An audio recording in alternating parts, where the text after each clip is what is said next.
Chers amis, je fais cette vidéo rapidement parce que, au sujet de Medjugorje, parce que je vois que NDML a publié une vidéo très enthousiaste en disant que Medjugorje est reconnu. Je crois qu'ils n'ont pas lu le texte qui a été publié sur le site du Vatican au sujet de Medjugorje. Alors je vous laisse écouter son enthousiasme, vous l'avez déjà certainement entendu par ailleurs, hein.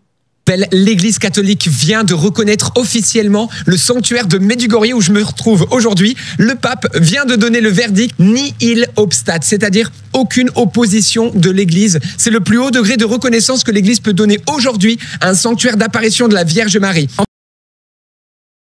Tout d'abord, je voudrais vraiment vous montrer comment c'est les normes de l'Église catholique. Je veux dire pas de la fausse Église, mais comment c'est du temps de Jean-Paul II et de Benoît XVI quand il y a des apparitions. Le nihil obstat, c'est une nouvelle invention de Tucho Fernandez. Quand il y a des apparitions, soit il y a un constat de supernaturalité, soit il y a un constat de non-supernaturalité, soit il y a non-constat de supernaturalité. Alors, dans un cas, le premier, constat de supernaturalité, ça veut dire que on reconnaît que les apparitions sont véridiques, sont vraiment de la Vierge Marie. Constat de non-supernaturalité, ça veut dire qu'on dit qu'elles ne sont pas de la Vierge Marie. Et quand on disait non-constat de supernaturalité, alors là, on dit c'est pas évident, on ne sait pas si c'est authentique ou pas, mais on ne se prononce pas. Donc il n'y avait que 3 possibilités. Alors depuis les inventions du nouveau faux dicaster de la doctrine de la fausse foi, voilà ce qu'ils ont intégré très astucieusement comme nouvelle norme. Regardez bien, il y a 6 choses possibles. En bas, c'est déclaration des non supernaturalitate, donc ça c'est vraiment, il n'y a pas de supernaturalité. En haut, il y a nihil obstat. En fait, avant, le nihil obstat n'était donné que pour les révélations privées, pour un texte, et non pour des apparitions. Eh bien, ici, ils disent que il n'y a en fait, dans aucun de ceux-là, dans aucun, il y a une certitude de surnaturalité, dans aucun. Donc, dans le nihil obstat, aucune certitude pour l'authenticité surnaturelle du phénomène. Donc, en fait, l'Église ne reconnaîtra jamais dans cette Église-ci, cette fausse Église, il y aura, quand ils disent nihil obstat, c'est le plus haut degré, en fait, il y a aucune certitude quant à l'authenticité. Et je vais vous prouver donc maintenant dans le texte concernant Medjugorje ce qui est dit exactement et sincèrement. Vous allez vous rendre compte avec moi. Donc, normes procédurales pour le discernement de phénomènes présumés. Alors, ils sont présumés jusqu'à ce qu'ils soient reconnus ou pas reconnus, d'accord? Mais ici, ils sont présumés même quand ils sont dans le plus haut degré, ils sont toujours présumés. Donc, il n'y a aucune reconnaissance des apparitions de Medjugorje. Au contraire, je vais dire, il y a un dénigrement des voyants et il y a un dénigrement de la Sainte Vierge dans ce texte. Je vous le montre. Vous avez d'abord ici au point 2. Au point 2, bien que dans l'ensemble des messages relatifs à cette expérience spirituelle, nous trouvions des éléments positifs qui aident à saisir l'appel de l'Évangile, certains messages, selon l'opinion de quelques-uns, on ne sait pas qui, présenteraient des contradictions ou seraient liés aux désirs ou aux intérêts des voyants présumés ou d'autres personnes. Donc, on commence à mettre des soupçons sur les intérêts des voyants. Alors, vous voyez, j'ai fait un CTRL F et je cherche le mot « voyant » dans ce texte du Vatican concernant Medjugorje. Deuxième endroit où il parle des voyants. Il est possible de dresser un tableau sommaire des fruits positifs de cette expérience qui, entre-temps, s'est séparé de l'expérience des prétendus voyants. Prétendus voyants, lesquels ne sont plus perçus comme des médiateurs centraux du phénomène Medjugorje au sein duquel l'Esprit Saint opère tant de belles choses positives. Donc les prétendus voyants, donc il n'y a aucune reconnaissance que ces voyants voient la Sainte Vierge, ils sont prétendus. Ensuite, quand il y a des fruits positifs, en point 3, ces fruits positifs, il convient de mentionner que ces fruits positifs se produisent principalement dans le cadre de pèlerinages sur les lieux des événements originaux, plutôt que lors des rencontres avec les voyants pour assister aux apparitions. Donc là, c'est quand même déconseillé d'aller assister aux apparitions. Continuons. En fait, tous ces messages de la Vierge à la paroisse, où elle se permet de dire des choses à la place des curés, disent-ils, mais je vais vous le lire tout à l'heure. De telles exhortations répétées adressées aux paroissiens sont une expression compréhensible de l'amour intense des voyants présumés pour leur communauté paroissiale. Donc en fait, les voyants présumés ont inventé des messages, mes amis, parce que c'est leur amour intense pour leur paroisse qui a fait qu'ils ont inventé des messages où ils font parler la Vierge à la paroisse. Au point 41. En tout état de cause, les personnes qui se rendent à Medjugorje doivent être fortement incitées à accepter que les pèlerinages ne sont pas faits pour rencontrer des voyants présumés, mais pour faire la rencontre de Marie. Donc il ne faut pas aller rencontrer les voyants, ni aller aux apparitions présumées. Alors il est important, disent-ils, de préciser d'emblée que les conclusions de cette note n'impliquent pas un jugement sur la vie morale des présumés voyants. Voilà, on a parlé des voyants, et jusqu'ici, les voyants, d'habitude, la recherche sur les apparitions, si vous connaissez l'abbé René Laurentin, pour voir l'authenticité des apparitions, c'est autour des voyants que tout doit se passer. On fait la recherche pour voir si, quand on les pique avec des aiguilles, ils continuent de bouger ou pas. Il y a une recherche scientifique. On essaye de voir les phénomènes surnaturels, s'ils sont vrais ou pas. C'est ça une vraie recherche sur les apparitions. Et c'est pas ce qui est dit là. Ici, on parle des voyants 4 ou 5 fois pour dire que c'est des présumés voyants et que les fruits qui se passent à Medjugorje n'ont rien à voir avec les voyants et leurs expériences et qu'il ne faut même pas aller assister aux apparitions. Alors vous voyez ici toujours au point 2, à la fin, ils disent « En outre, le lecteur doit garder à l'esprit que chaque fois qu'il est fait référence dans cette note à des messages de la Vierge, cela s'entend bien sûr par toujours de messages présumés. » Voilà, c'est des messages Mario présumés. Alors donc, en gros, ils sous-entendent que les messages, ils ont été inventés par les présumés voyants.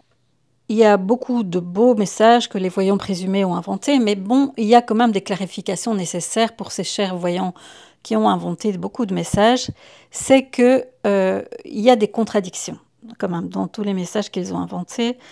Au point 27, l'ensemble des messages présente une grande valeur, expriment des termes différents des enseignements constants de l'Évangile, mais certains messages peu nombreux s'éloignent de ce contenu positif et édifiant, semblent même le contredire. Il convient de veiller à ce que ces rares éléments confus n'éclipsent pas la beauté de l'ensemble. Tout doit toujours être joyeux et il ne faut surtout pas, vous voyez ici au point 28, que la Vierge se permette, dans la bouche de ses voyants présumés, de faire des réprimandes et des menaces.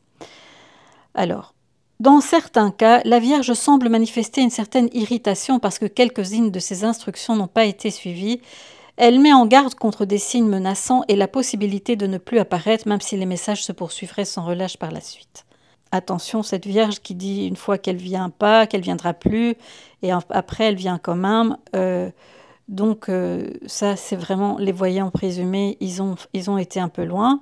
Et puis surtout ici, quand, je vous l'avais dit, la Vierge se permet de faire des messages à la paroisse à la place du curé. Alors écoutez bien. D'autres expressions risquent d'être interprétées dans le mauvais sens, comme c'est le cas dans les messages pour la paroisse. Dans ces derniers, la Vierge semble vouloir contrôler des détails du cheminement spirituel et pastoral. Par exemple, elle ose demander des jours de jeûne. Vous vous rendez compte des jours de jeûne où elle indique des engagements spécifiques pour différents temps liturgiques, donnant ainsi l'impression de vouloir se substituer aux instances ordinairement impliquées. Parfois, comme nous le voyons dans les messages qui suivent, le soin particulier que la Vierge veut exercer sur la paroisse se manifeste au point de se plaindre que ces instructions pastorales ne sont pas observées. Chers enfants, j'ai choisi cette paroisse d'une manière spéciale. Je désire la diriger. Mais oui, maman, bien sûr que c'est toi qui le diriges du ciel et tu es apparu pour nous aider, tu es la maman et la reine du ciel et de la terre. Je la protège avec amour. Je désire que tout soit à moi. Merci d'être venu. Je désire que vous soyez plus nombreux à venir. Et puis après, elle dit prier pour avoir l'Esprit Saint. Et puis elle dit je vous invite à la prière en famille. Tout ça, c'est trop loin, quoi, parce qu'elle s'adresse à la paroisse. Je désire continuer à vous donner des messages.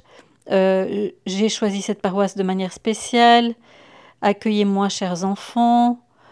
Donc c'est vraiment des messages, là c'est un peu confus, hein, alors de telles exhortations répétées adressées aux paroissiens sont une expression compréhensible de l'amour intense des voyants, présumés pour leur communauté paroissiale. Hein, ils aiment tellement leur paroisse ils ont fait parler la Vierge Marie en lui faisant donner des conseils à la paroisse. Mais les messages de la Vierge ne peuvent pas et ne doivent pas prendre la place du curé, du conseil pastoral, du travail synodal sur la synodalité. Ils ne doivent pas remplacer le travail du synode sur la synodalité. Vous comprenez? Parce que si la Vierge ose dire autre chose que le synode sur la synodalité, alors vraiment, là, chers voyants, vous avez inventé quand même des choses un peu ardues. Hein. Alors, continuons. Alors, apparemment, la Vierge insiste trop sur le fait de devoir écouter les messages qu'elle donne. Ils disent ceci, hein, au point 30, « En dehors des fréquentes exhortations aux fidèles de la paroisse, la Vierge semble en général promouvoir l'écoute de ces messages avec une telle insistance que parfois, cette invitation ressort plus que le contenu des messages eux-mêmes. Chers enfants, vous ne vous rendez pas compte des messages que Dieu vous envoie.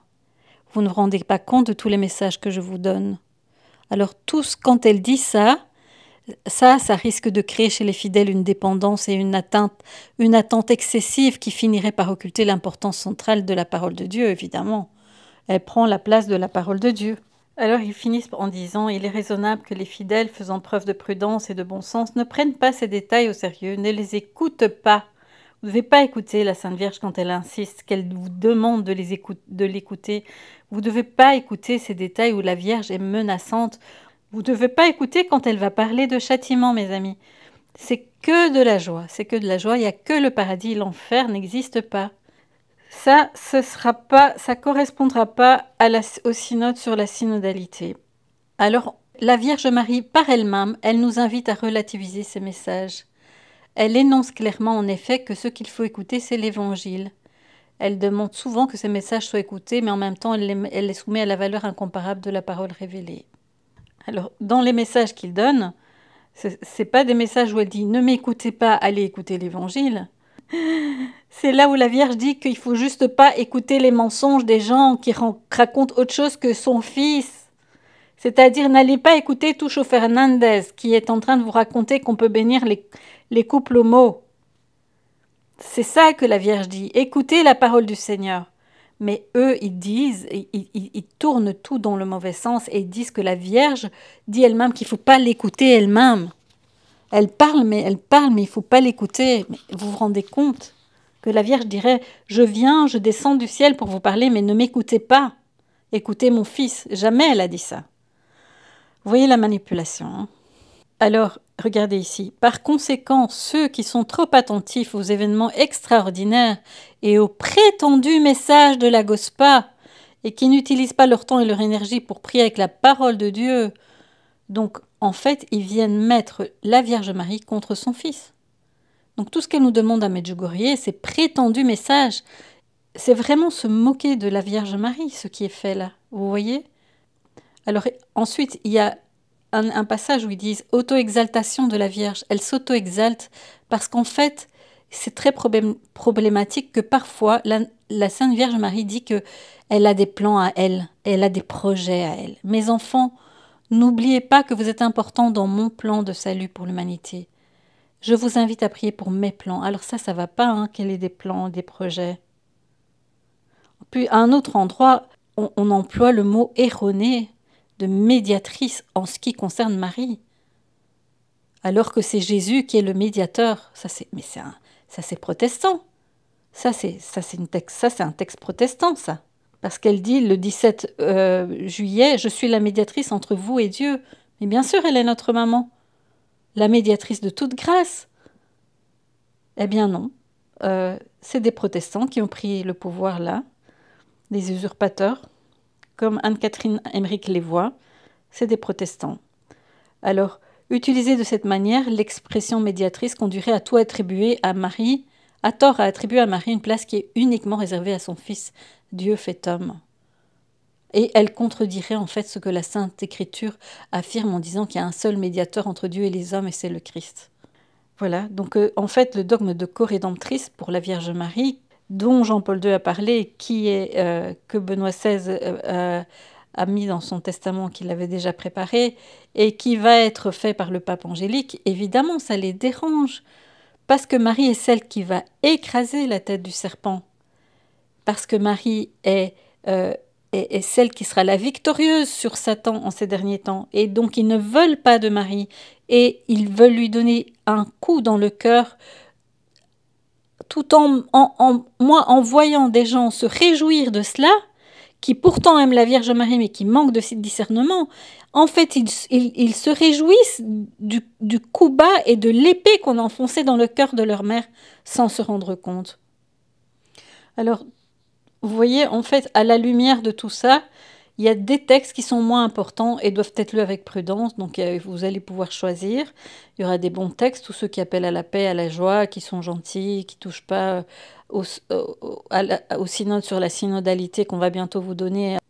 Tant qu'on ne parle pas ni de menaces, ni de châtiment, ni d'enfer et tout ça, ni de justice de Dieu, ni de corrédemption pour la Vierge Marie, etc., ça leur ira. Hein. Tout ce qui est ces messages-là, les présumés voyants peuvent les faire. Hein.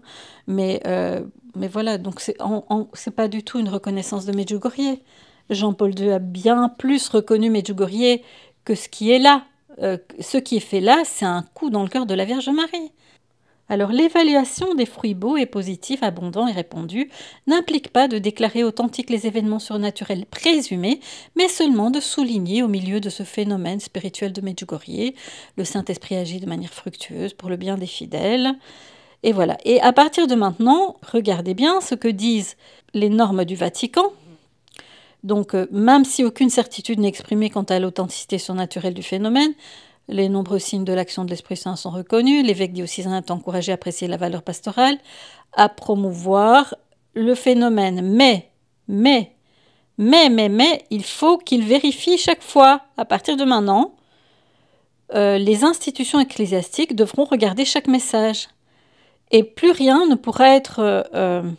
Voilà, ici, même si diverses opinions peuvent exister sur l'authenticité de certains faits ou aspects de cette expérience spirituelle, c'est une expérience spirituelle que vous vivez à Medjugorje. Une expérience spirituelle. Mais ça ne veut pas dire que la Vierge apparaît, hein, en fait. Vous avez plein de gens, et bon, c'est un phénomène psychologique. Vous vous retrouvez avec plein de monde, c'est toujours très chouette de se retrouver avec plein de monde. Hein. Alors... ils sont invités à apprécier la valeur pastorale, à promouvoir la diffusion de cette proposition spirituelle, mais tout en évaluant prudemment ce qui se passe.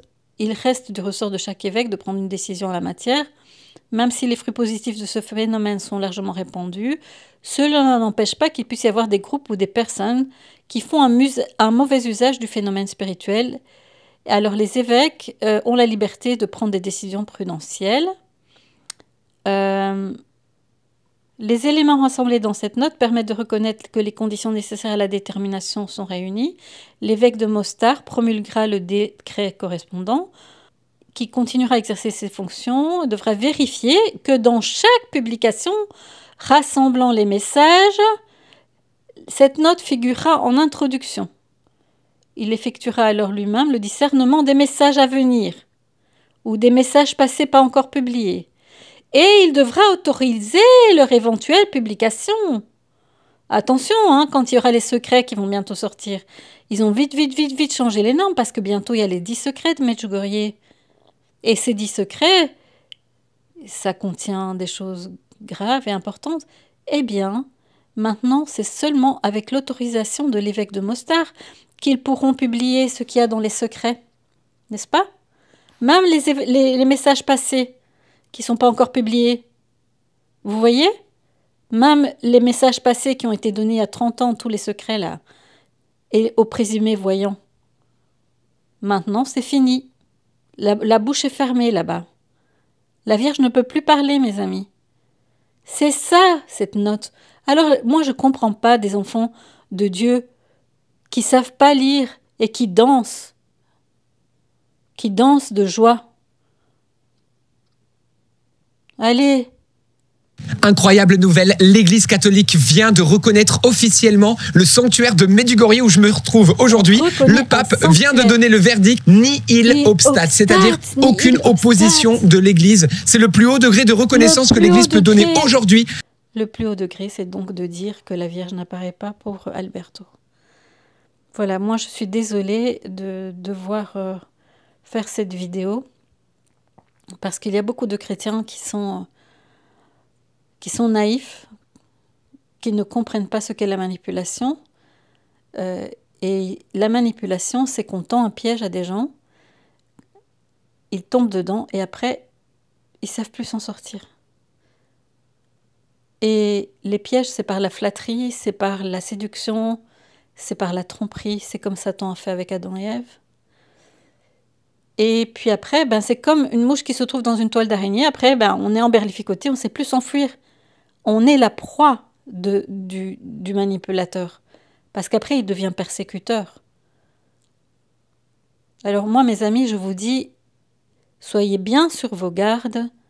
Et chaque fois que cette fausse église va maintenant faire elle a changé les normes, mais vous avez bien compris, elle a changé les normes parce qu'elle veut surtout faire taire le ciel, parce que tout ce que le ciel a dit pour contrer leur plan, ça ne leur va pas. Donc désormais, Tucho Fernandez et Bergoglio, ils vont savoir dire, voilà ça ne me va pas. Alors je voulais vous dire que l'enfant de la divine volonté dont je vous ai parlé ce matin dans la vidéo que j'ai publiée, il a reçu justement hier dans le cœur le Seigneur qui lui a dit, en locution intérieure,